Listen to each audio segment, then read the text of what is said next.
C'est un problème récurrent dans de nombreux départements en Ile-de-France. Les heures de cours non remplacées sont en effet légion. En Seine-Saint-Denis, par exemple, dont les élus considèrent qu'il est le département le plus mal loti de France, vous vous en souvenez peut-être, 12 maires de Seine-Saint-Denis avaient d'ailleurs mis en demeure l'État pour qu'il applique son plan d'urgence. C'est aussi le cas dans le Val d'Oise, selon vous, Gabrielle Catala. Bonsoir. Bonsoir. Vous êtes députée de la 6e circonscription pour la France Insoumise, Nouveau Front Populaire dans ce département.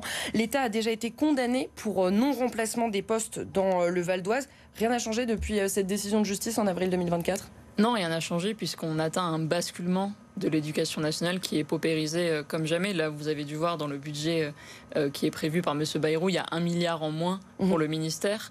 M. Bayrou prétend que les 4000 postes ne sont pas supprimés, comme le dénonçaient de nombreux parents d'élèves et de nombreux syndicats d'enseignants. En réalité, dans le budget voté au Sénat, ces 4000 postes sont toujours supprimés. Et surtout, il y a un manque d'attractivité du métier dont les gouvernements successifs sont les entiers responsables. Vous savez, dans les années 80, les enseignants gagnaient 2,2 fois le SMIC. Aujourd'hui, c'est 1,2. C'est un métier difficile, c'est un métier paupérisé. Forcément, il n'attire plus. Et donc, depuis l'arrivée de M. Macron, on a à la fois des suppressions massives de postes, 8000 postes supprimés depuis son arrivée, je crois que c'est même presque 9000, et des postes au concours qui ne sont pas pourvus. Ce qui fait une quantité colossale de postes où il n'y a personne d'endroits où il n'y a personne devant les élèves. Sur le terrain, qu'est-ce que vous avez constaté? Et donc sur le terrain, en réalité, moi, le manque d'enseignants, les heures non pourvues, c'est les courriers, c'est l'objet des courriers que je reçois le plus régulièrement, puisque là, par exemple, il y a une école dans ma circonscription qui s'appelle l'école des Cygnes à Anguin-les-Bains, où il manque des enseignants qui ne sont pas remplacés, donc les élèves sont mis dans d'autres classes. J'ai une autre école à Saint-Gratien qui s'appelle l'école Raymond Loger, où des enseignants de CE1 n'ont plus, les élèves de CE1 n'ont plus d'enseignantes, donc ils sont dispatchés dans d'autres classes, mais c'est des élèves qui avaient déjà manqué près d'un trimestre l'année dernière en CP, donc ça affecte durablement leur apprentissage, et donc ça a pour conséquence soit de renvoyer les enfants chez eux alors que les parents ne sont pas censés faire du babysitting et mettre entre parenthèses leur vie professionnelle alors que les enfants devraient être scolarisés correctement, et les enseignants qui ont déjà des classes surchargées à cause de la pénurie d'enseignants et des nombreuses fermetures de classes orchestrées par M. Macron, doivent accueillir des élèves d'autres classes de niveaux différents. Donc c'est dommageable, et ça c'est observable à la fois à l'école élémentaire et ensuite au collège. Au collège, on observe que les élèves n'ont pas techno, ils n'ont pas musique, ils n'ont pas art plastique. Pareil, dès qu'une enseignante part en congé maternité, elle n'est pas remplacée. Quand il y a des arrêts maladie, ils ne sont pas remplacés. Et c'est assez flagrant. Et moi, je dois dire, quand j'étais élève à la fin des années 90, début des années 2000, je n'ai aucun souvenir d'une journée où un prof aurait été absent, que ce soit un arrêt maladie, un congé maternité, une rentrée où il y aurait personne. Et là, c'est généralisé en France, et le Val d'Oise est le deuxième département le plus pauvre d'Île-de-France, et c'est assez visible, même dans ma circonscription, où ce ne sont pas les communes les plus pauvres du département. Donc c'est assez grave. Ça, bien sûr, ça s'ajoute au manque d'AESH. Il y a des élèves handicapés qui ne sont pas suivis. Il y a un manque d'AED. Bref, toute l'éducation nationale, un manque d'ATSEM, toute l'éducation nationale est touchée par ces manques-là. Vous dites que effectivement ça n'était pas le cas quand vous étiez élève. Est-ce que ça n'est pas quand même un problème qui dure depuis plusieurs années, voire une ou deux décennies? Oui, c'est un problème qui dure parce que l'éducation nationale n'attire plus. Si dans notre pays, les salaires d'enseignants étaient ceux, par exemple, qui sont pratiqués en Finlande ou dans d'autres pays où ce métier est valorisé, bien sûr que le métier serait beaucoup plus attractif et qu'il n'y aurait aucun problème de recrutement. De la même manière que ce que fait ce gouvernement, c'est de tout privatiser, d'orchestrer la privatisation des services publics, que ce soit la santé, l'école. Et donc, il favorise l'école privée au détriment de l'école publique qui paye les pots cassés des différents budgets d'austérité qui sont votés chaque année. Et là, le budget que va présenter M. Bayrou va sûrement faire en sorte de le passer par 49.3. Donc il est évident qu'on votera une motion de censure, d'autant plus si ces 4000 postes sont toujours supprimés dans le budget qui nous sera présenté.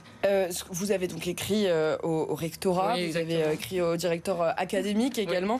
Oui. Si ce sont des contractuels qui sont proposés à la place des professeurs qui manquent aujourd'hui, est-ce que c'est une réponse qui sera déjà satisfaisante selon vous? Alors c'est mieux que rien, puisque moi je ne vais pas viser des contractuels qui font du mieux qu'ils peuvent.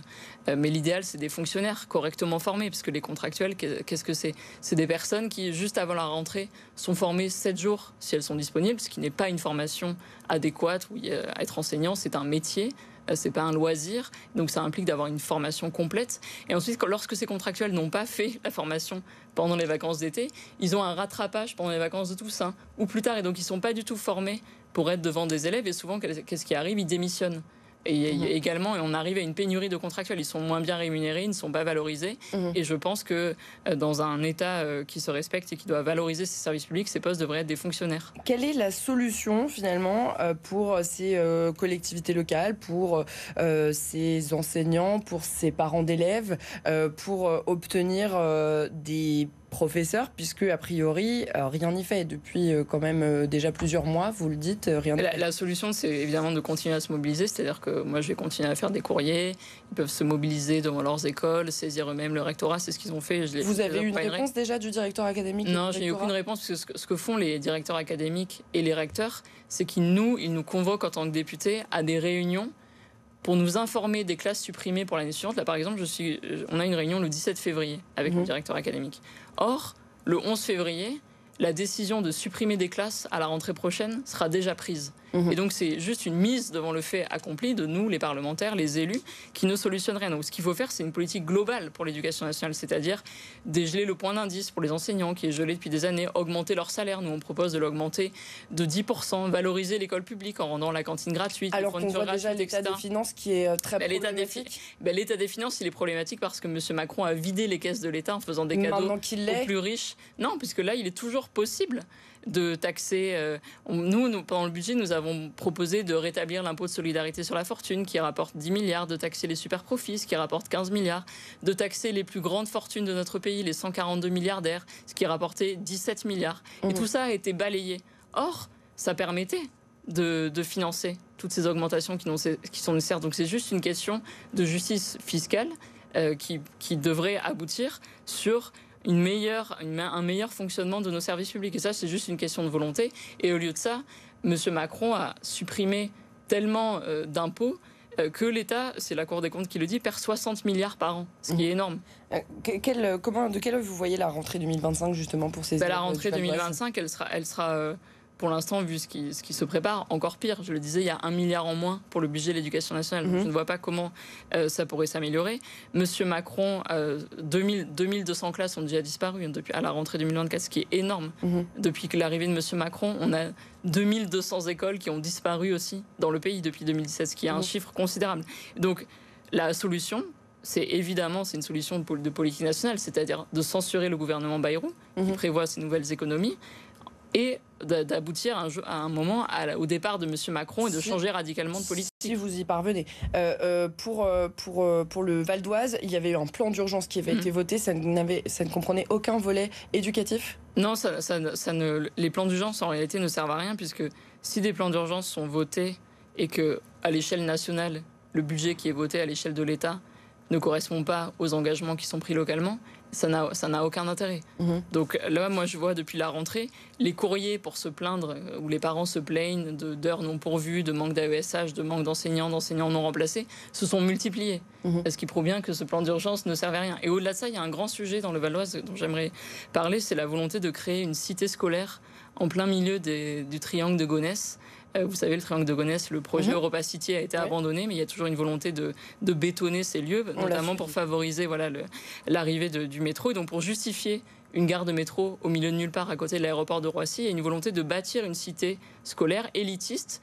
Et pour justifier cela, il y a un collège qui s'appelle Saint-Exupéry à Villiers-le-Bel, qui est un collège de REP+, qui va fermer.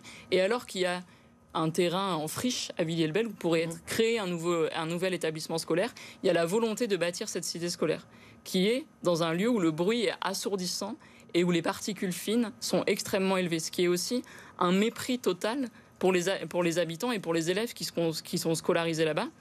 Et c'est pour ça que nous, on soutient le collectif du Triangle de Gonesse, tous les parents d'élèves et tous les syndicats d'enseignants qui luttent contre la création de cette cité scolaire qui n'a absolument aucun sens localement. Merci beaucoup, Gabrielle Catala. Vous êtes député de la 6e circonscription du Val d'Oise, député La France Insoumise, Nouveau Front Populaire.